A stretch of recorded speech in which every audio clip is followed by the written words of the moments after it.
Good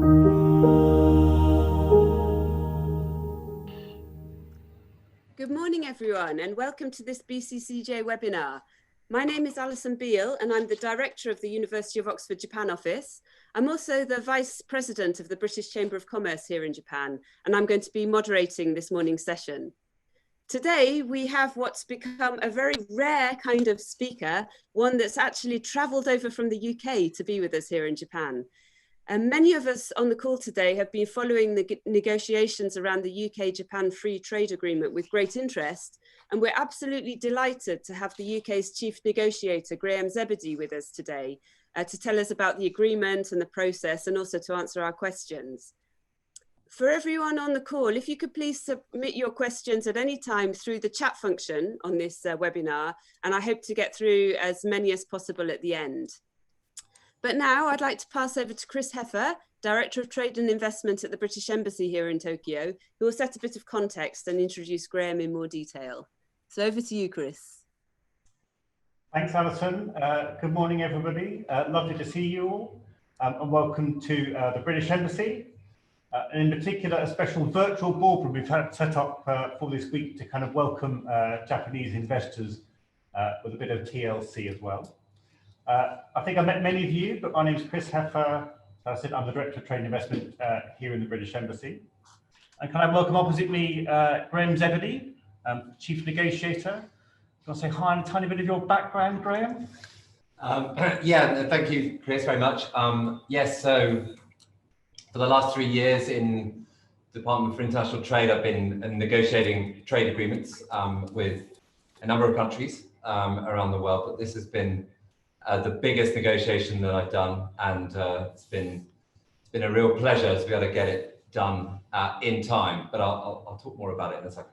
Fabulous, thank you. Huge welcome. Well done for getting through the visa process for Japan and testing negative.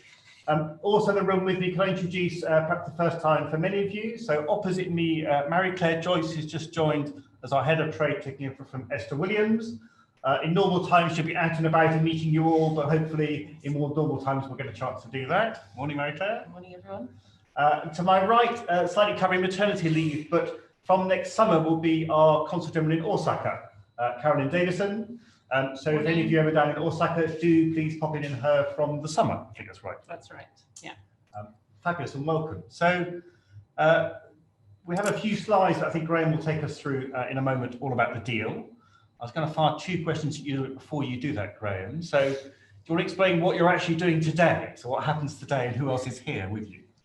Yeah, great. No, thank you, Chris. And hi, everyone. So I'm here as the support act to Secretary of State for International Trade, Elizabeth Truss, who at 11:30 this morning will be signing the agreement with Foreign Minister Motegi, which is when the agreement is sort of being formally committed to by both sides. Shortly after that, the agreement will be made public in Japan. The Japanese government will put it on their website, I think at about 2 o'clock Tokyo time. And then a few hours later, it will be also made public in the UK. Through on the gov.uk site. So this is the first time that the agreement will have been seen publicly outside of the negotiating teams. So yeah, it's quite a day. And how big is this deal? I'm told it's 1,000 pages.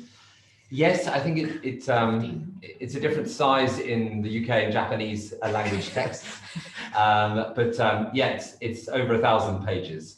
So, that's not all text. Okay. A lot of that is lots of tables of specifying the tariff for individual goods and how that varies over time. So it's not as daunting a prospect as over 1,000 pages sounds. Very good. And just so the members know, half the embassy's been proofreading it yesterday. We've not had to call on BCCJ members, but we nearly did. So thank you for that. Before we get into the deal, one other kind of question, Graham, how did you end up taking on this role as Chief Negotiator for Japan? Is this a lifetime's ambition, or did you fall into this role? Yes, I mean, I have a background in both economic work and diplomacy, having been a British ambassador in the Democratic Republic of Congo, one of my previous jobs, and also worked on trade policy and competition policy, worked in the European Union, and other economic jobs. So it was a sort of fusion of diplomacy and economic work, which naturally led me to this. So it was fate. Very good. So I'm going to do one more in that case. You're newish to Japan. So did you do anything to sort of prepare you for negotiating with Japan and the Japanese before this? I know you're on the public record, so careful. Of course, of course. No, well, yes, that's right. I'm not a Japan, not someone who's worked in Japan previously, but so what do? You speak to people who have, and of course the expertise is here in this embassy. Drew on that a lot, and what everyone said was that the Japanese government side would be extremely hardworking, very competent in English, and would be able to work very quickly, and that they would, robustly defend and promote their national interest, as we did. And all of those things turned out to be true. And through hard work and pragmatism, we got, I think, a deal which is good for both sides. Fabulous. Thank you very much for your message. So, Sarah, I'm hoping you've got some slides you can magically appear on screen. And I think Graham's going to take us through these for probably 15, 20 minutes. And then I think members have questions in the chat. Alison will interrupt if there's a question of clarification as we kind of go, but otherwise I'll hand back to Alison at the end of this to sort of moderate kind of Q&A after that, if that's okay. So I think we can see some slides. I hope you all can. Graham, the floor is yours. Thank you for coming. Great, thank you very much. Next. Okay, next. Good, okay. Well, let me just talk about the big numbers first. So the big gains, I think, for this are set out here. So we expect there to be a roughly £15 billion increase in trade, sort of two-way trade. Currently, two-way trade is about £30 billion a year. So that's a really significant increase. When we say here that increase will be realized in the long run, we mean roughly 15 years. There are also increases to the increase to UK GDP is expected to be about £1.5 billion again over the long term. We took the EU-Japan deal as a starting point, and both sides considered which of the provisions of that deal were the right ones for us. And where we both agreed that we could go further than that, we did. And so even despite the fact we were negotiating in quite a short time, starting in formally speaking on the 9th of June, and reaching agreement in principle only 3 months later, we went further than the EU deal in a number of areas that I'll explain. The bottom bullet on this slide is also quite important. And those of you who know Japan will know about the Comprehensive and Progressive Trans-Pacific Partnership, or TPP-11, as it's often called in Japan. The UK already has bilateral trade agreements with some countries of the TPP-11. We're negotiating with others like Singapore and Vietnam, and also Australia and New Zealand at the moment. But Japan is the biggest economy and really the driving force of TPP-11. And therefore, for the UK to have a bilateral agreement with Japan is really an essential step towards the UK joining CPTPP, and we look forward to making a lot of progress during 2021 when Japan will chair CPTPP to make progress towards the UK accession to that agreement. Next, please. So we'll be sending the slides round, so there's no need to take notes on any of this. So just to go through a few agreements, a few benefits of the agreement. We have more liberal rules of origin. Rules of origin being the provisions which determine which goods can qualify for preferential tariff treatment, and importantly, the rules of origin in this agreement continue to allow EU content to qualify as originating content for the purposes of exports under this agreement. Obviously, that's the case currently for exports from the UK because we're covered still by EU law. But also, it's gone further than that in a number of areas. So that will allow UK companies to source more widely, and also will allow Japanese companies to do so as well for their exports to the UK and still qualify for those preferential tariffs. We could go to the next slide, please. There are other agreements too. On intellectual property, a number of improvements on the EU agreement.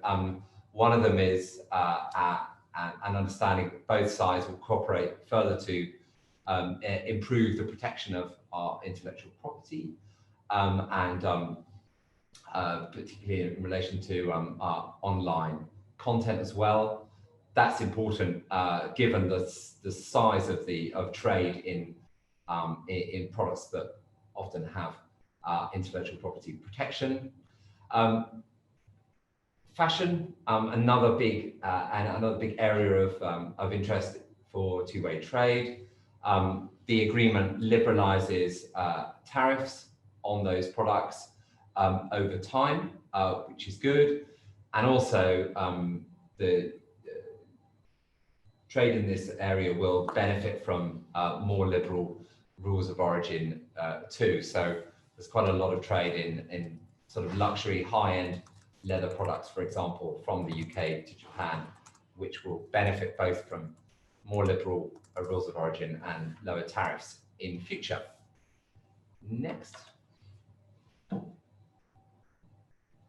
So I mentioned agricultural goods earlier, so that there are progressive tariff liberalization for many agricultural products. In some cases, that's going from through to 2033 before those goods are fully liberalized. But the staging of that tariff liberalization is going to be exactly the same as in the EU-Japan agreement in almost all cases. So when there's no sort of resetting of the clock, the liberalization will proceed at the same pace as is the case under the EU-Japan agreement. And we've got some specific provisions in relation to exports that are covered by Japan's tariff rate quotas. It's actually quite a small percentage of UK exports, but we have ensured that they will continue to have market access in Japan. And in time, when the UK joins CPTPP, then the UK will have access to the Japanese market for those goods under CPTPP arrangements. And as you can see from the statistic at the bottom, that's an important thing, given this is a growing market for UK exporters, who are, I think, doing very well with their high-end products for the Japanese market. Next, please. I talk quite a lot about goods, but it's really important to talk about services as well. Services make up slightly more than half, as you can see there, of UK exports to Japan. Financial services in themselves are worth just over half of that 8 billion.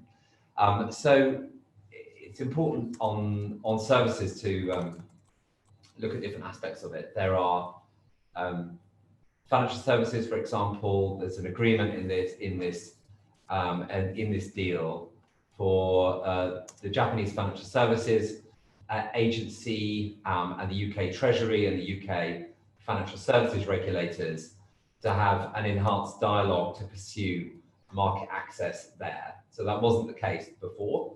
I think it's very helpful. And there are also some immediate wins in this agreement in terms of more streamlined procedures for UK financial services operators looking to be in the market to get a license. Will be a more transparent and predictable process for them to do so. There's also, in more general terms on services, an agreement on the domestic regulation between the UK and Japan, which updates the commitments of both sides and aligns them with what's becoming best practice in the World Trade Organization about how you regulate services sectors in a really transparent and predictable way, which is particularly important for operators in both countries. Next, please. So specifically in a couple of areas, then digital and data. So in the EU agreement, there wasn't a provision.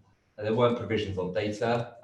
This agreement obliges both sides not to have any undue restrictions on the flow of data. Also forbids any requirement on either side to localize data. So it will no longer be necessary for a Japanese firm looking to do business with the UK to necessarily establish a server in the UK for that purpose, or vice versa, which is helpful. And there are other wins as well. It will not be allowed for either side to require companies to hand over their source code or the inner workings of their encryption products. Both sides are also committed to net neutrality, which is the treatment of internet traffic from all internet service providers alike, and various other digital provisions. So that is, I think, very helpful for the tech sector. I mentioned financial services earlier, so and I just want to underline that a lot of the gains from this agreement will be in how the dialogue between those regulators is pursued. Next, please. Yeah, on manufacturing, so I talked about tariffs already. So the tariff reductions will be very much the same as are in EU Japan. There's a couple of areas where it has gone beyond that. A couple of tariff areas relating to some electrical control units for cars, which instead of being fully down to zero in 2024 will be liberalised at the entry into force of this agreement on the 1st of January, but otherwise will be the same. But also all the mutual recognition arrangements in the agreement will be in the EU-Japan agreement, will be also in the UK-Japan agreement too. So where before there was no requirement to test something for conformity twice, both in the UK and then on arrival in Japan, that will still be the case. So that's important, not just for the car sector, which is mentioned there, but for a number of other sectors as well. So the trust that the UK and Japan have in each other's conformity assessment bodies is really reflected well in the mutual recognition arrangements in this agreement. Next, please.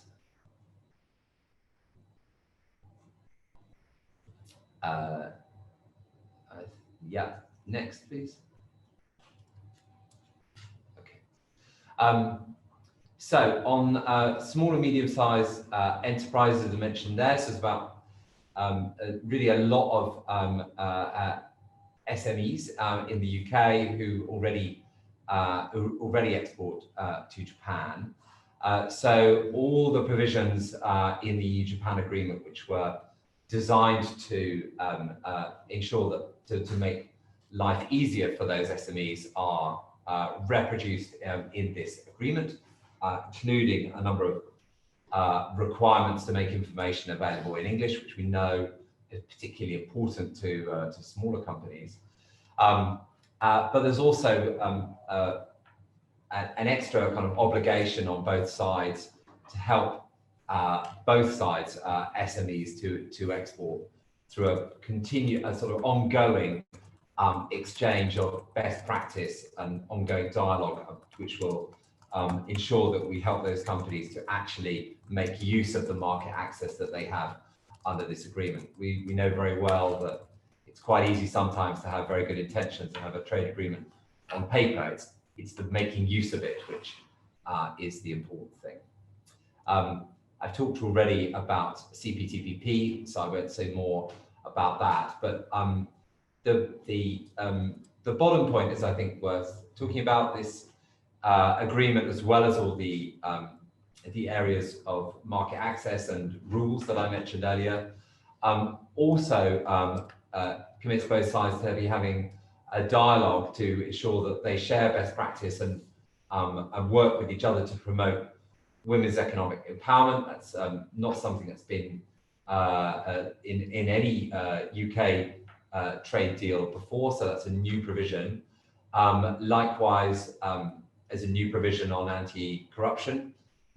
Again, not in the EU-Japan agreement, which is committing both sides to upholding the standards on anti-corruption that they've committed to in multilateral bodies, the United Nations and the OECD, and to continuing their dialogue on that.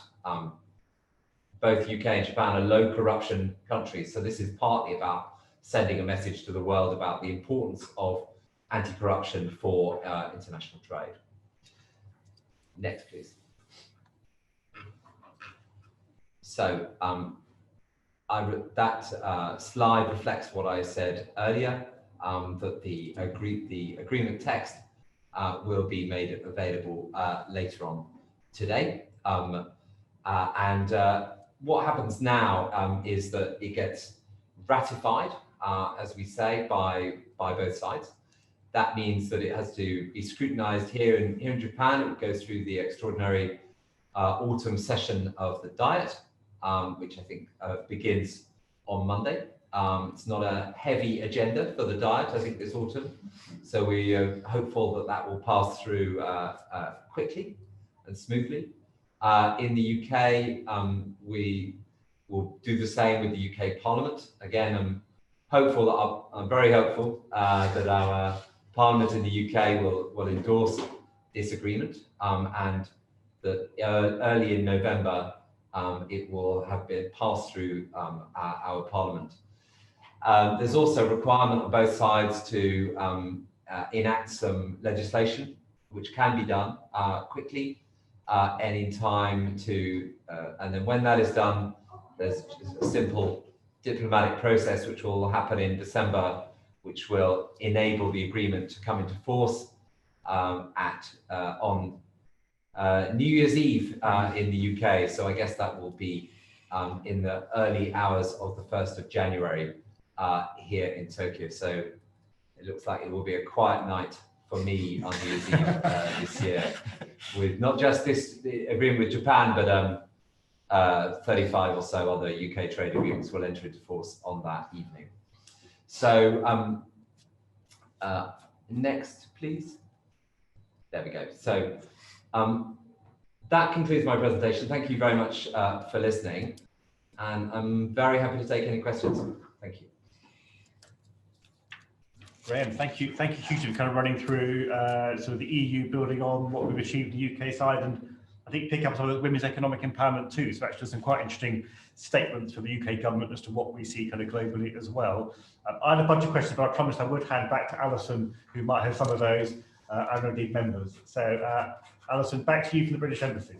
Okay, great. Thank you very much, Graham, and congratulations on concluding such a great deal. It must have been a huge amount of work. So in your presentation, you've talked a lot about the areas where agreement was reached, but can you tell us a little bit about maybe some of the areas that were less successful, where you weren't able to reach agreement and had to leave things out? Yeah, sure. I would say the only areas where we didn't was really because we didn't have enough time.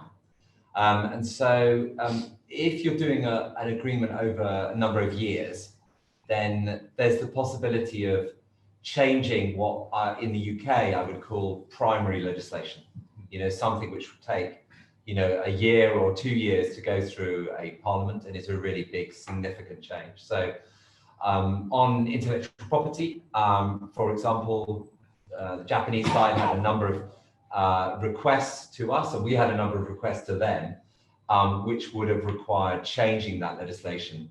And we both, I think, quite quickly realized that on both sides, that wouldn't be possible in the time that we have. And so for those sort of things, that's why you have a review clause. So around 5 years after the entry into force of this agreement, so that will be coming up to 2026, there will be a review, and it may be that things that we couldn't do this time round, we will be able to do next time round. Okay, great. So in some sense there, you're still work in process, or there's still flexibility to add in. You talked about some of the other trade agreements that are in negotiation at the moment. Are you involved in those? And what is the general mood in general about the trade agreements and your confidence in being able to get favourable deals agreed by the end of this year? Yeah, so I run the programme for keeping going all of the EU trade agreements that are important to us. The UK, those will not apply to the UK from the end of December this year. And we have some quite significant ones already concluded. For example, with South Africa, Switzerland, South Korea. We're also continuing to negotiate with countries including Canada and Turkey. And we're confident that important trade agreements will be continued from the end of this year. We're also negotiating with countries with whom the EU doesn't have a trade agreement currently. So the United States, Australia, and New Zealand. So with those countries, there's no requirement to do something by the end of this year. There's no agreement there that the UK will fall out of on that day. So they are not quite as urgent, but nevertheless, we're making really good progress, I think, with the US and Australia particularly, and New Zealand, slightly behind those two, but also doing well.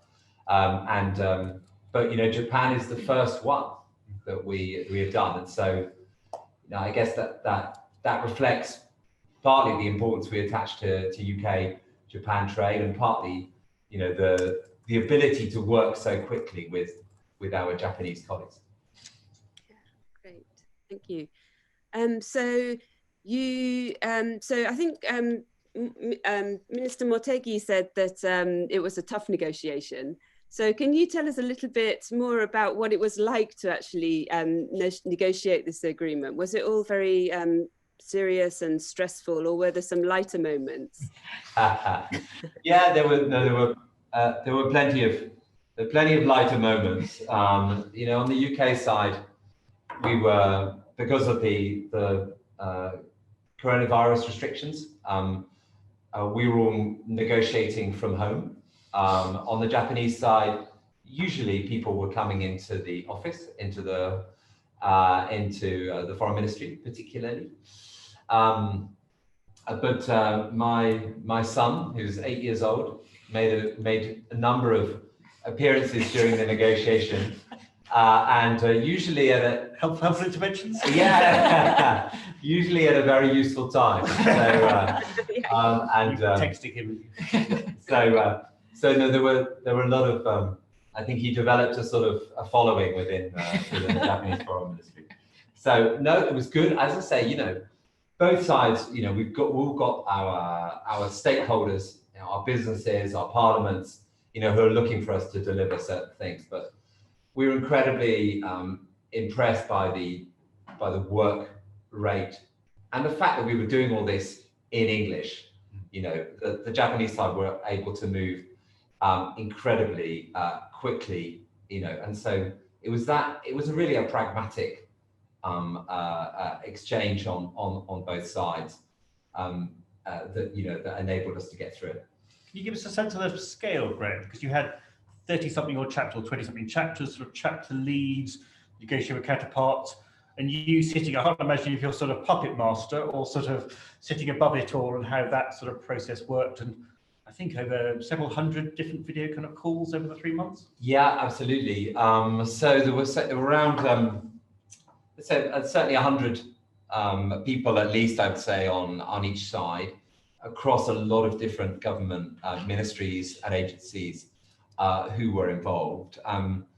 You know, my job is a few different jobs, partly to sort of be air traffic controller, try and get different aspects of the agreement coming together at the same time, or you could even say sort of the cook who's trying to get different bits of the meal ready at the same time. Also to deal with the most difficult or contentious issues with my opposite number, really excellent official Hiroshi Matsuura from the Foreign Ministry, with whom I developed a really good relationship. And then, you know, we needed to have the relationship with our political masters. You know, ultimately, it's the politicians who only they can make the big judgments there. So we would both agree sometimes, you know, that this was an agreement that only the politicians could unlock, for example. Great. We've got some great questions coming in from the audience, and I'd like to remind everyone that they can submit their questions through the chat function. We have a question from Peter Harris, who's said, thank you for a very insightful and useful talk, and asks, will there be investment protection provisions? And if so, will there be ISDS? No and no, the answers to that. So no, there won't be.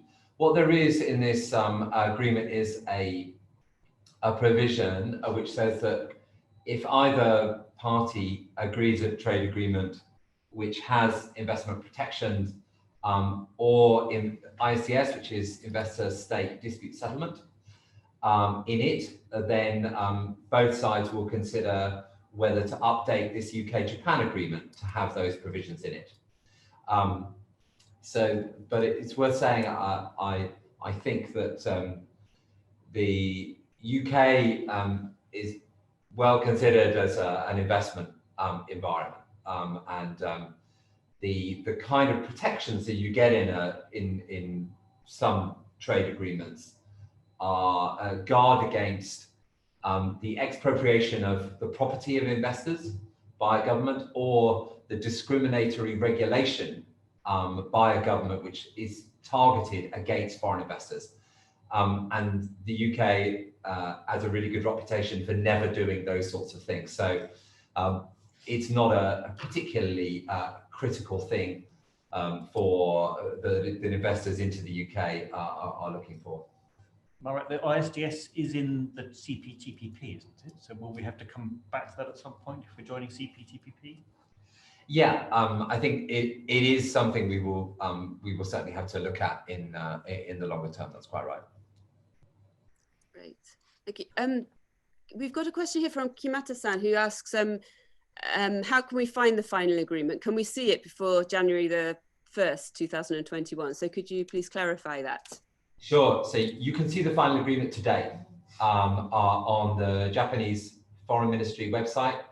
It'll be in Japanese and English, and I understand it will appear there around 2 o'clock this afternoon, Tokyo time.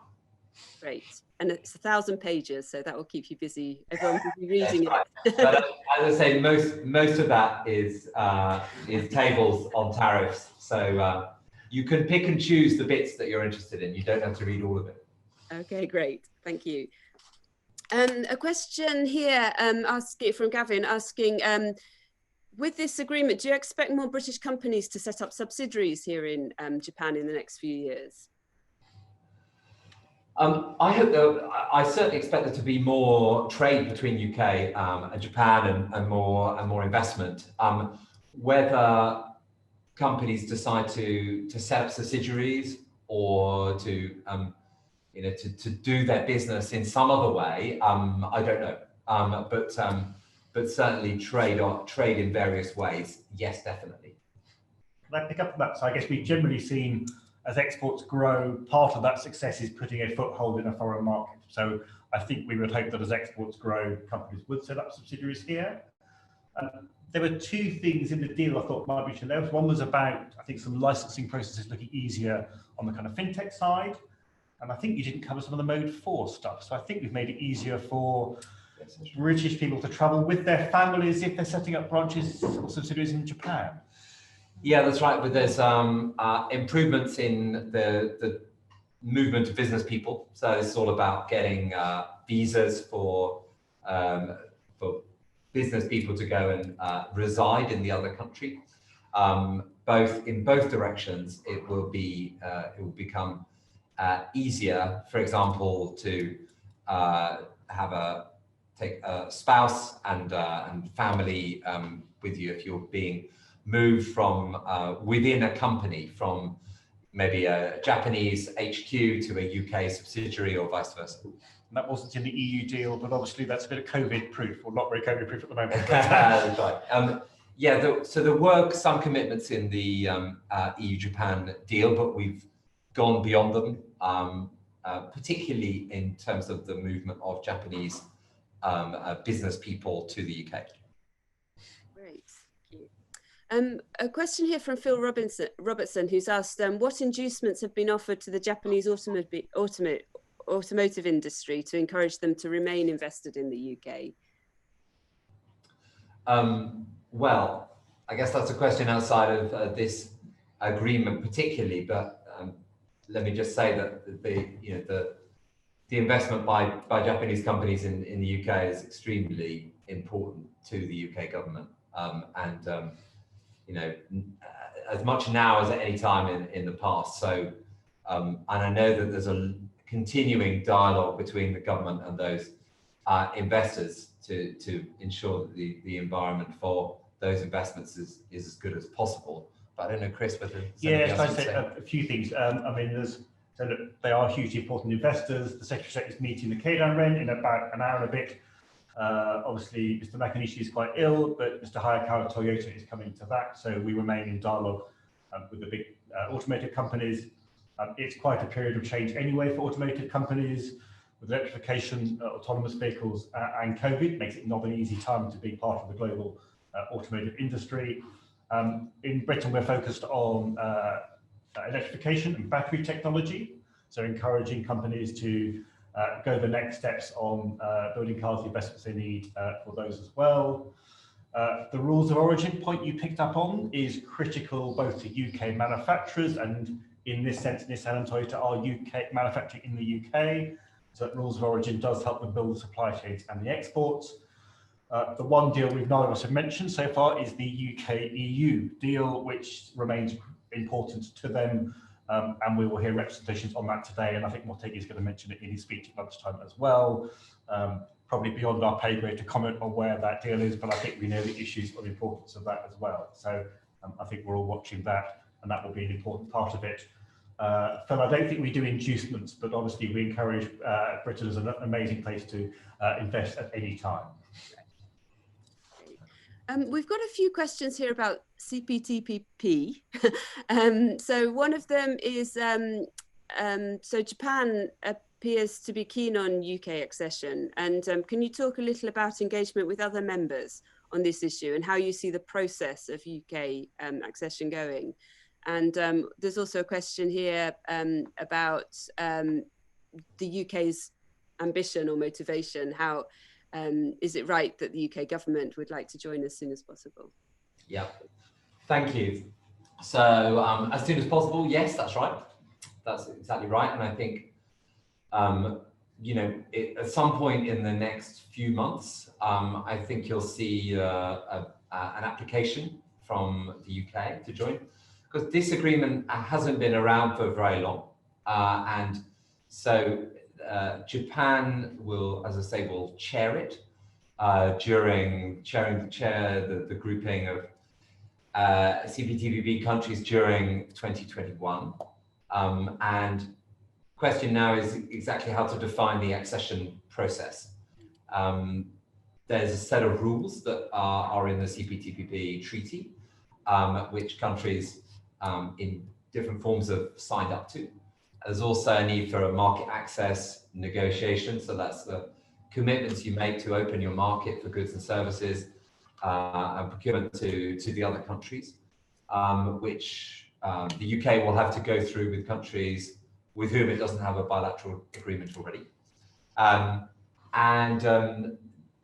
We have already been in good touch with all the current CPTPP membership. We had an event with all of those countries' ambassadors in London recently, for example, there seems real enthusiasm from those countries to have the UK as part of this agreement. So we're really hoping to make very good progress towards our accession during next year. Great, thank you. I was actually dreading a question about that coming up because I always get the letters switched around. So I'm in awe of anyone who can roll it off their tongue as you do so quickly. I'd just like to ask a more general question about negotiation. You said at the beginning that you were not particularly a Japan expert at the beginning, or a Japan person. So was there anything, how did you find conducting a big negotiation in Japan? Was there anything culturally that you found maybe puzzling or difficult or delightful or just different from negotiations that you've had with other countries? Good question. I was, well briefed by the team here, so there weren't too many surprises. But no, what can I say? I mean,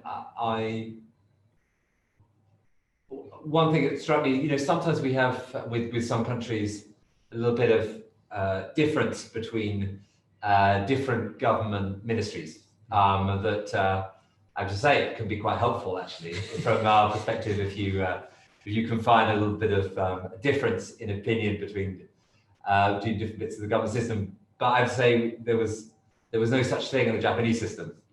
You might speak to METI or MAF or MOFA, you get the same answer. So it was a very unified system that we found here.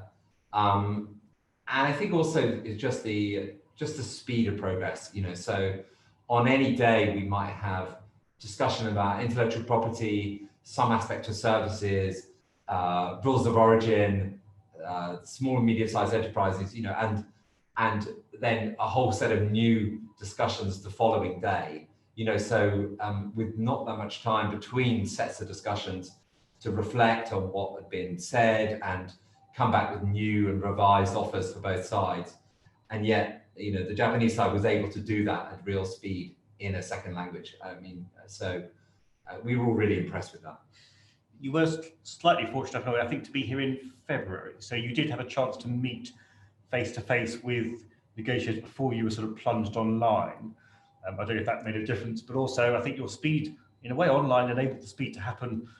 That's right. Even faster than you normally. You've been a sort of shuttle diplomacy. You sort of do a week in capitals, take a week's break, and kind of come back. And maybe it wouldn't have been possible, in the old style, to actually done it in the pace we did in digital enabled that. I think that's exactly right, and I think I have the feeling that we won't go back to the days of having 100-person teams going from one capital to another for 2 weeks to have a trade round, which is the classic way you do trade agreements. I think the majority of it will be virtual in future because it works. Yeah. Like I said, I was very impressed with your ability to just, as you say, air traffic control. So when I saw you sitting above the negotiations, you sort of said to chapter leads 3 things: like, just sort it between yourselves, or here's the vague landing zone, land it, or come back to us and we'll kind of fix it. So I thought you were very fast at actually sort of saying that you're not agreed, but you've got until tomorrow, guys, go and sort it. And your triaging process was very slick and quite tough, and I think that's quite helpful and quite good. Yes, that's right. It's not easy to do that sometimes, particularly sometimes for negotiating reasons. You might not want to conclude something before something else, Right? And yet your technical experts might want to do it because they can. Okay, get the reverse. You have to hold the brakes, and sometimes you want to hold them back. Sometimes you want to urge them forward. Right. Sometimes you just leave them alone. Okay. So you have to know that sometimes too. We've got a question here about licenses. You mentioned a streamlined process for UK companies to obtain financial licenses. Does this refer to banking licenses or fund transfer licenses, etc.? This is a question from Oscar Hard. Thank you, Oscar. Yes, in principle, that refers to any license granted by JFSA to carry out financial services activity in Japan. Great, thank you. We've got a question here about from Phil Robertson, who has one of the big translating companies here in Japan. He's asked, how were the drafting and translation processes combined? And was the agreement mainly drafted in one language and then translated into the other, or was it a fairly even split? Good question. It was drafted in English. It was negotiated entirely in English, and then translated. There were some chapters of the EU-Japan agreement which we didn't change very much. Some of the more standard chapters in trade agreements. So you could look back to the EU-Japan text there and use that as a starting point. Yeah, English first and then translated. Right. I think we proofread the English, we have not proofread the Japanese, and we do not authenticate the Japanese side, is that right? Well, we've checked that all the chapters are there, and the schedules are all there. So Phil, if you spot any mistakes, feel free to point it out to Mofa. That's great. It's such a huge process. I can't even imagine. A question here about China. So China is the UK's second largest non-EU trading partner. With the current and future geopolitical landscape, how do you see China adjusting their bilateral negotiations with the UK vis-a-vis the UK joining CPTPP, etc.? And also, just in addition to that, our questioner, and David, is asking, he's curious to hear any commentary or insights regarding UK-China-Japan trade relations, if possible. Yes, no, it's an interesting question. I mean, yes, China's a really big trade partner for the UK, that's quite right. So we have a number of sort of ongoing trade dialogues with countries with whom we don't have ongoing negotiations. We have engagement with China. We have engagement with the countries of the Persian Gulf, with Brazil, with India, for example. So, you know, those are all important dialogues. Where those dialogues will go, I don't know, for the future. You know, at the moment, you know, we can only negotiate so many things at one time. You know, but you know, China is undeniably you know, very important player, and you know, and I guess you know, the big thing in world trade in the last year, the biggest thing, has been the interaction between the US and China, you know, that is, you know, it's both a bilateral issue which affects the UK. But also it's a sort of tension that plays out in the World Trade Organization, and you know, defines the trade world from that multilateral perspective as well. So, you know, China is really at the heart of a lot of issues.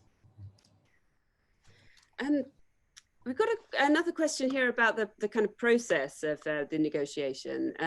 So what was the process for getting input from relevant industry sectors, and also, well, partly getting input, but also keeping them updated and dealing with their objections and needs and concerns? Yeah, good question. So we had a call for input, a sort of consultation, before we started on the negotiation, and asked everyone in the UK what do you want out of this agreement? That was for 1 month in the late, I think it was last November, November 2019 in the UK. So that really helped us to form our internal negotiating mandate, which is sort of our negotiating objectives, which we made public, a version of in March this year. And so everyone could see what we were trying to get out of this agreement. And then during the negotiation process, we continue to have sessions with interested businesses to give them an understanding of where the negotiation was going. Our door was really open to them to get their insights and their influence over the process. And on some quite specific technical things where we really needed to get particularly deep knowledge, then we would approach particular sectors to get that during the last few months as well. So there's been quite a lot of that. Was it easy to get consensus from everybody, or how did you manage that? No, sometimes you get different companies put a weight on different things, and you just have to make a judgment sometimes quite quickly about what might be the most important thing to do. We didn't have a lot of time, so there wasn't, we didn't have the luxury of saying, right, well, let's have a meeting in 2 weeks' time and think about it. We had to decide really quickly. So yeah, necessarily you can't be completely democratic about these things when you're moving at that speed. Can you say a little bit more about the implementation committees that kind of come next? So I think it is covered in one of the chapters, and there's other 12 or 13 different committees, and they sort of, in my mind, do kind of 3 different things. One is we wanted to do something on this issue but didn't run out of time, go away and think about it a bit further. So locked codes is a classic one of those. Or there's a bit that says, can we just scrutinise and check that we're delivering what we said we would? So implementation kind of issues. Or you've got more sort of values talks, like the women empowerment one, which is say, let's explore an agenda. But kind of correct me if I'm wrong, but there's various committees that take it forward in the next couple of years. That's exactly right, and it's a really good way of dividing those committees actually. This is a finalised agreement, but agreements are living things, you update them with new understandings that have been reached. I mentioned financial services, where the dialogue between regulators will lead to new commitments, for example. Also on geographical indicators, both sides will be looking for more of those geographical indicators to be protected in the other country, and that's the kind of process which will go through be done through a committee. Committee will also oversee the tariff liberalisation that I've mentioned, and generally, you always get implementation issues where one side has some questions about what the other side has done, and it's to ensure that you have an ongoing dialogue to improve that. And of course, for the UK, this is so much better than what we've had before, which was we didn't have this direct engagement. It was all done through our friends in DG Trade in the European Commission, and now we're doing it ourselves. You don't have to rely on a sort of second-hand information and other people doing it for us. And the European Commission, necessarily, gave some weight to UK interest, but we were one of 28 EU member states, now it's the UK government which will have that direct interaction with our Japanese counterparts, and of course we now know them all as people so much better than we did 6 months ago. So that gives us a really solid platform to do all those implementation tasks that you just mentioned, Chris. Is it fair to say we're sort of, having got those agreements signed, we're working on what the implementation committees look like when they will meet, who will be on them? So on his Graham instance, and how we engage business in those will probably feel different depending on what type of committee they're for, whether it actually requires industry expertise to unpick the issues or more of a representation issue. The other thing on our mind, just to sort of say, is how do we promote this deal beyond today to the businesses that are here in Japan already, but the sort of thousands of businesses who kind of could be, so work out more of a plan to go and do that. So I'm not sure end of phase 1 or phase 2, but we've got an agreement we're signing today. Implementation almost starts from that, doesn't it? That's exactly right. I'm sure, absolutely sure, that there will be more UK companies who will be inspired to export to Japan and import from Japan as a result of this agreement and the better terms that it offers. And it's certainly part of my job and job of other people in Department for Industrial Trade, both here and in the UK, to bring that good news to businesses so that they can understand what the agreement offers and then make a really well-informed judgment about whether they can increase their trade or start trade if they're not trading already. That's fantastic. Thank you so much. It's been a really fascinating look at the agreement and the process around it. We're really at the end of the session. I'd just like to slot in one last very basic question to you. You're a chief negotiator. So what are your maybe 3 big tips for negotiation? Good question. Well, I would say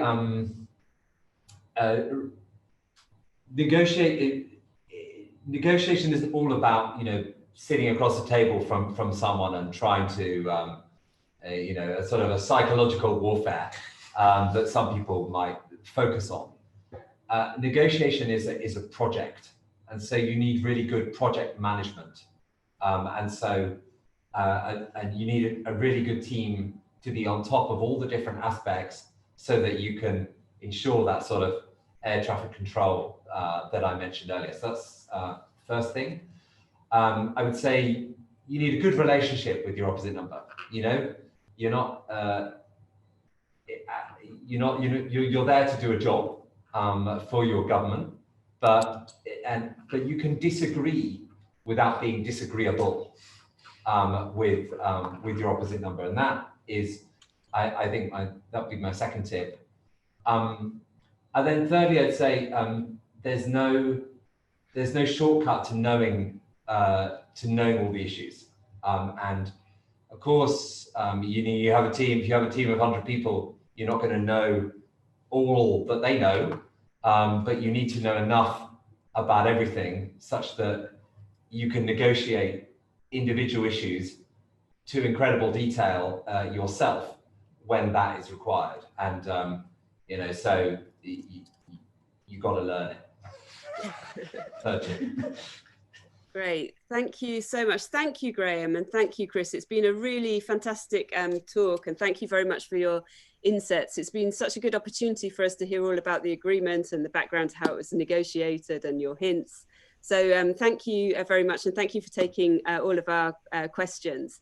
On behalf of all of us at the British Chamber of Commerce in Japan, I'd like to wish you all the very best for today. It sounds like a very busy day. I'm sure that this evening, many of us in the UK-Japan relationship will be raising a glass, even though it's going to be in our own homes, to celebrate this agreement and to kind of wish all the best to everyone for an even stronger and more prosperous UK-Japan business relationship.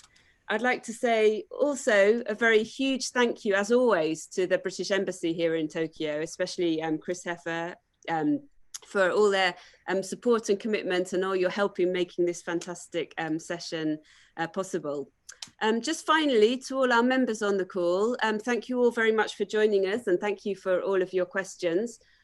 Just a reminder that in just under 2 weeks, on Thursday, the 5th of November, we're going to be holding this year's British Business Awards, and they're going to be held online this year.